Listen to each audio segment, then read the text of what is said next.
Are you losing great employees and are not sure why? The answer might be some of your rules.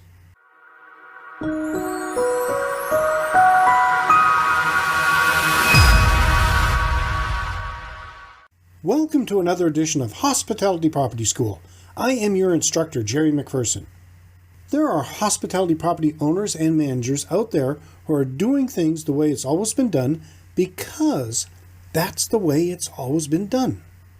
Over the years, these owners and managers might have driven their best people away and will continue to do so until they spot the connection between policies, passion, performance, and profits. This is what I mean. The more policies, the less passion you'll get from your team. The less passion, the less exciting the team's performance will be. The less exciting the performance, the lower your profits will be. Make sense? There may be policies and procedures you have in place that are causing more harm than good, restricting your employees' performance, and demeaning their state of mind. Here's my list of rules that do drive great employees away. Attendance policies. Salaried people don't need attendance policies. That's why they're on salary. If you're still dinging people for getting to work 10 minutes late when they commonly stay an hour late every day, you don't deserve to have them on your property. Dress code rules. If you supply uniforms, this is not an issue. But if not, get rid of the insulting, detailed dress code policy and simply remind your employees to dress for business. You can add, if you're on the fence about whether or not to wear a particular ensemble or article of clothing to work, err on the side of caution and don't wear it. Bell curve performance reviews. Performance reviews in general are a bureaucratic waste of time, but the ones that force managers to fit their teammates into preset slots on a bell curve are disgusting and unworthy of the brilliant people on your staff. If you don't trust your managers to hire wonderful employees, why did you make them managers? Bell curve performance reviews only encourage the hiring and retention of so-so employees, or worse.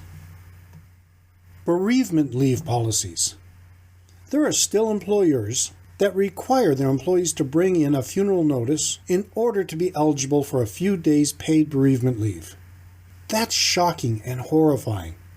No doubt some employees way back when falsified a family death to get some time off, and ever since then the company has been writing its policies to prevent such a fraud from reoccurring. That's idiotic and heartless. It's never smart to write a policy dedicated toward people you wish you had never hired. Trust your employees, and they'll trust you back. Are these making sense so far? Let me know by leaving a comment. Approvals for everything. Do we really need a manager's written approval for an employee to replace their ID badge? We have taken nearly all the latitude away from the talented adults we hired. More bureaucracy slows us down. Can we trust the people we choose to join our team to do simple things like take care of customer issues on the spot without requiring a manager's written permission? If not, can we call ourselves leaders? Disciplinary rules. The idea of discipline comes from the military.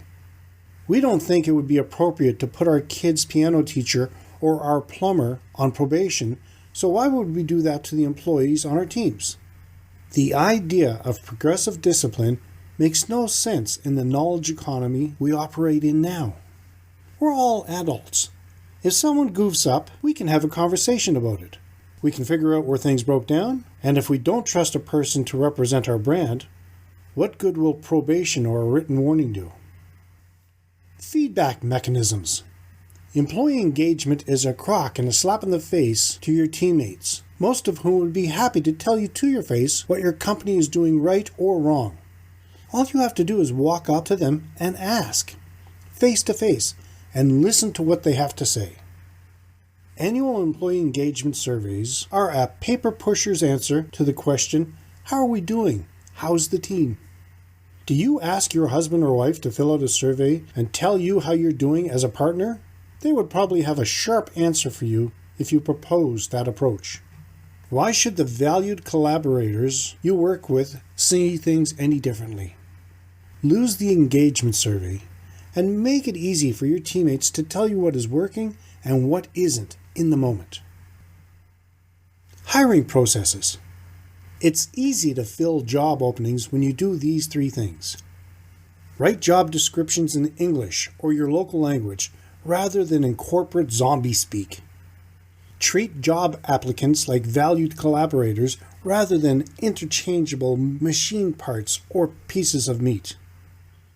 Make the interview process fast and friendly, and remember that job candidates need to be sold as vigorously as your customers do. Any employer that complains about talent shortages is barking up the wrong tree. Humanize your recruiting process and watch the talented people flow in. Forced ranking. Forced ranking, sometimes called stack ranking, is the process of lining up your employees and comparing them to one another, best to worst. It's easily the dumbest idea corporate and institutional paper pushers have ever come up with. You can't stay and work for a company that treats you like a 2x4 stacked up against other pieces of lumber, not when there are other wonderful organizations out there that could use your help. Your teammates deserve better. People are unique and whole in themselves.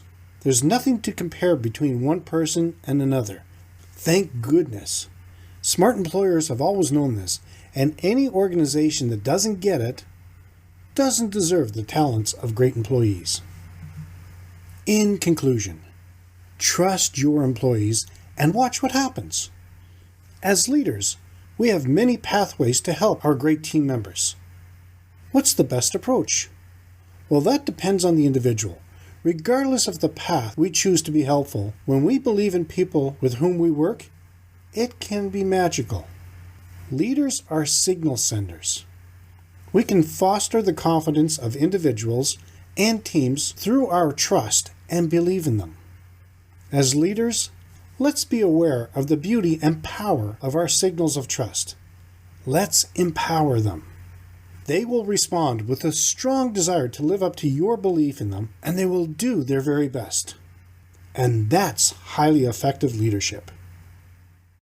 Now, if you like this video, let me know in the comments section below your thoughts and if you're going to implement any of these procedures. You can support this free podcast by leaving us a review and giving us a 5-star rating on Apple Podcasts or wherever you happen to be listening to it. Every review helps more people find the podcast at no cost to you.